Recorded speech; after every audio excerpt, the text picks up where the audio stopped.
and I'm going to solve this question. So I'm going to divide everything by, now what goes into 76? 14 is 7 and 2. 7 doesn't go into 76. So I'm going to divide everything by -2 to get rid of that negative in front of the -14b squared. I'm going to reorder at the same time. Okay, so each term is getting divided by -2. I'm going to write it out, but you don't have to do that. So divided by -2, divided by -2, divided by -2, and divided by -2. And so the -14b squared divided by -2 is going to be positive 7b squared. So we're going to get 0 is equal to 7b squared. And then my -76 divided by 2 is positive 38b. And then -80 divided by -2 is positive 40, so plus 40. Okay, so I'm going to use trial and error. So 0 is equal to, so I'm thinking that, well, 7 is prime, so it's going to be 7 times 1 are the two factors that multiply to give 7. So 7b times 1b, or b. And then for 40, well, there's a lot of different, so we could have 10 times 4, we could have 8 times 5, we could have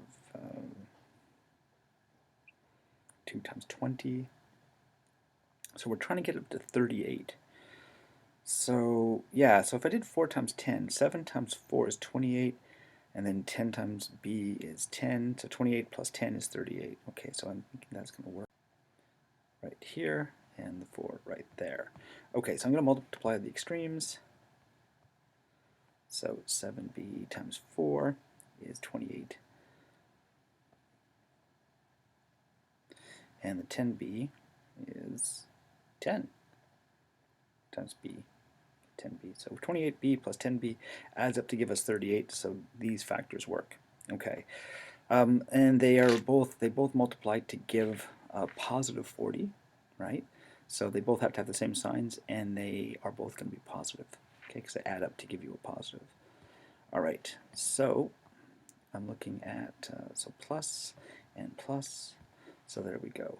So we know that this bracket times that bracket is equal to 0, so either this bracket is 0 or that bracket is 0. In fact, sometimes this bracket is 0 and sometimes that bracket is 0. Okay, so when is the first bracket equal to 0? Well, when 7b plus 10 is equal to 0. So I'm going to write 7b plus 10 is equal to 0, and then solve that by subtracting 10 from both sides. So 7b is equal to -10, and then I'm going to get the b alone by dividing both sides by 7, so I get -10 over 7. Okay, so when b is equal to -10 over 7, this expression is equal to 0. But also when b is equal to -4, the expression is 0, right? So for the other bracket, b plus 4 is equal to 0, well, when b is -4. So we're going to subtract 4 from both sides. B is equal to -4, and there we go. Okay, so there's our solution. All right, now there's a lot of different ways we can answer this. So I could answer it like exactly what I have here, but I have to put the smallest first, right? Now 10 divided by 7 is 1 and 3/7, right? So we have -4 and -1 and 3/7.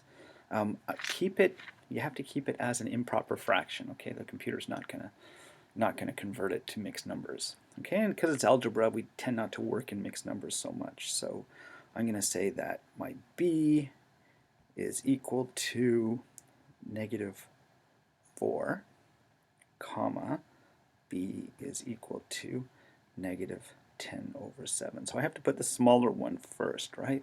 Smaller integer, okay?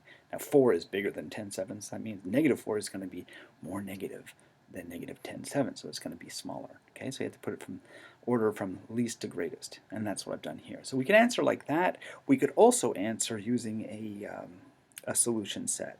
So we could say -4, comma, -10 over 7. Okay, the program will accept either one. Okay, let us try that, but it will not take it in any other order. Okay, so it'll take either of these answers. So I'm just going to do the first answer first. B, I'm going to put a space in here, is equal to, you don't have to put spaces, B is equal to -4, comma, space b is also equal to, oops, here, just to keep it, is also equal to negative 10 over 7. I'm going to go and click on the check button to check to see if I'm right. That's the check button right there.